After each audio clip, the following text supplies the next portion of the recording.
Well, she may not have been able to spell in an official government press release, and she certainly doesn't know where Brooklyn is located on the map.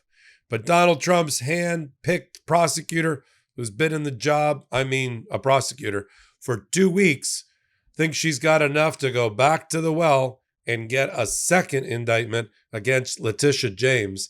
Hasn't she learned her lesson about how she handled the first indictment against the New York Attorney General? I'm Michael Popok. You're here on Monday morning on Legal AF. We got some developing new information about that frame job against Leticia James because she bought a second house that she told the bank was a second house and that she has some family members living in without a rental agreement. According to Lindsey Halligan, that's mortgage fraud, and you can go to jail for 30 years because you're renting out a home or letting family members stay there, and you told the bank you weren't going to. All right, let's pick up where we left off with Lindsey Halligan and the fact that she's taking direct orders from one Donald Trump, bypassing Pam Bondi, the Attorney General, and bypassing Todd Blanche. Why is she bypassing them? Because there's already been reporting that neither Bondi nor Blanche thought there was a very good case to be made, nor an indictment to be obtained against Leticia James. But for Donald Trump's hand-picked prosecutor, she has a direct dotted line report to Donald Trump, skipping the entire organizational chart and the leadership organogram of the Department of Justice. In fact, the reporting is not only did Pam Bondi not know about the fact that she was obtaining an indictment, Halligan, not only did number 2 in the office, Todd Blanche, not know, but Akash Singh didn't know. And when Akash Singh doesn't know, that's really saying something.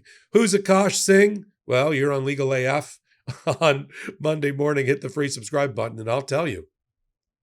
Akash Singh is the Associate Deputy Attorney General for the United States. His main job is to make sure that he understands all of what's going on in all the 93 or so U.S. attorneys' offices. And he was blindsided by the indictment as well, and that's a bad thing. It's no surprise that he's being blindsided because there seems to be a new team that's developed to undermine Pam Bondi. The new team is Ed Martin, Jan 6 denier. You couldn't cut it as the U.S. attorney for the District of Columbia, so he became Donald Trump's pardon attorney. And when he's not the pardon attorney, he's also running an office related to the weaponization of the Department of Justice. And I mean by that, he's weaponizing the Department of Justice. And so Ed Martin wanted to see Leticia James indicted related to her real estate properties. In fact, Ed Martin was on a social media post marching around in front of Leticia James's home in New York and in Brooklyn and the rest, doing his due diligence, I guess. Well, but he also got it wrong. There's 2 major facts that have come out that tell me that any attempt to get what's called a superseding indictment, a second indictment out of a grand jury, is going to have to be based on lies. Forget about pulling your punches with the grand jury. Lindsey Halligan's going to have to out and out lie to the grand jury. Suborn perjury, if you will. Because there's 2 major pieces of facts I'm sure she's not going to allow in to the grand jury room. One is that Leticia James didn't sign all of those mortgage documents about that home in Virginia for her family. Again, a second home, which was declared to be a second home to the bank. Okay. Her niece signed them. I think the niece may also be one of the people living in that house in Virginia. The niece had power of attorney. She signed off on the documents. Apparently, there was a second home writer that declared to the first bank that lent Leticia James the $100,000 that said, you're not going to rent this out. She's not renting it out. That's the second major thing. So you've got the niece signing the document. So it's very difficult to put criminal intent on Leticia James when she didn't even sign the documents. And the second is the big argument for a 30-year prison sentence is that Leticia James got a a 0.8% mortgage rate reduction totaling about $18,000 over a 30-year mortgage, like no money, because she was going to be a secondary home and she wasn't going to rent it out. Well, the new reporting that's out there now is that the evidence is going to show she's not renting it out, that there's no written rental agreement, and there's family staying in the house. She's allowed to have family, even for long extended periods of time, stay in the house.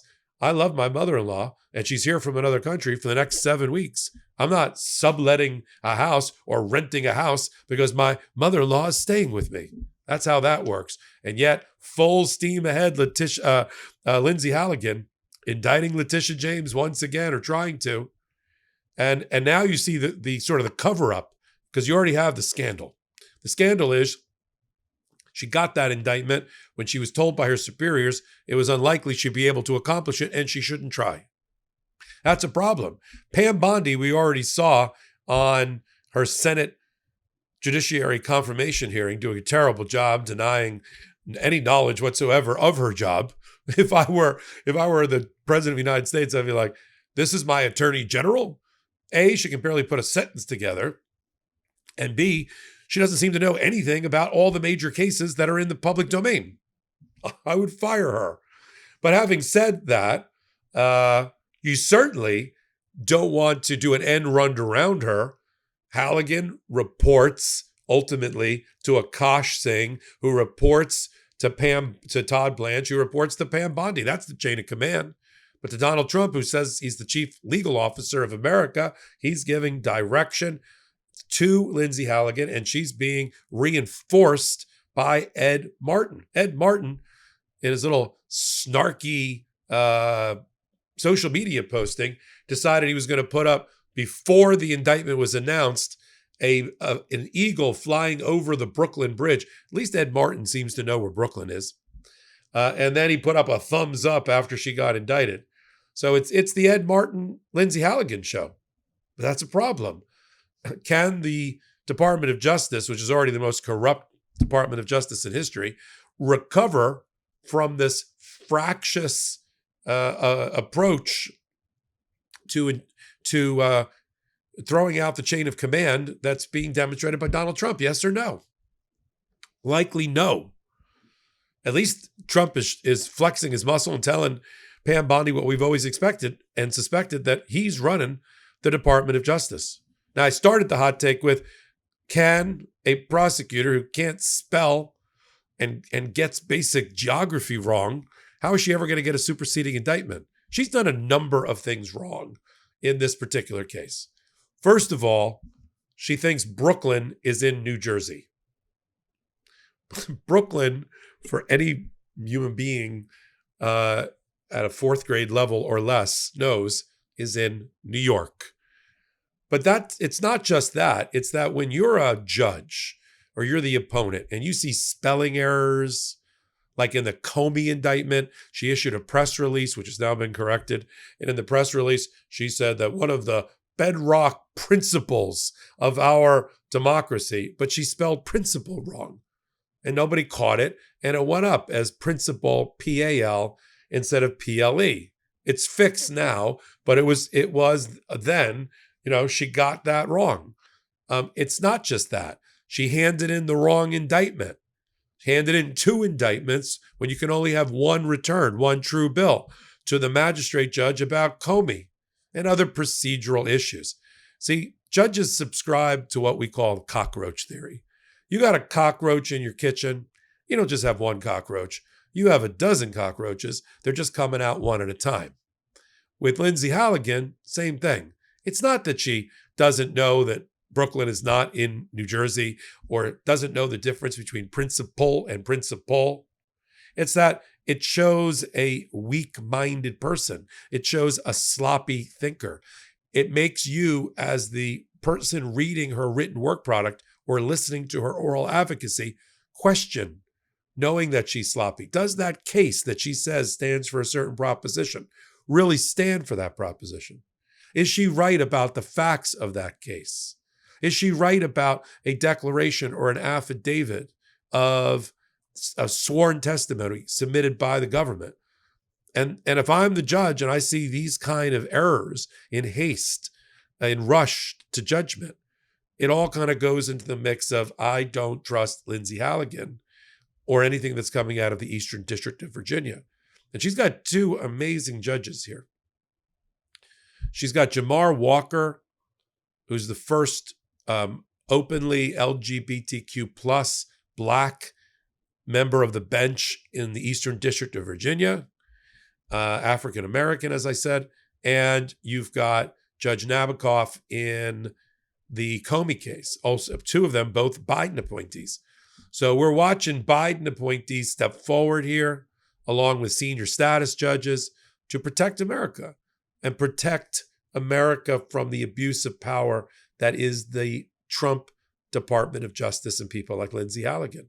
So if I were her, I would tread very lightly on trying to go back to another grand jury or the same grand jury and getting a superseding indictment against Leticia James. You're already playing with dynamite when it comes to your bar license if you're Lindsey Halligan. Yeah.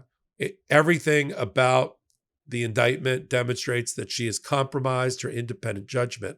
When the new reporting is that Bondi and Blanche were caught flat-footed, and the reason Lindsey Halligan went and got the indictment last Thursday is because she wanted to get it over already.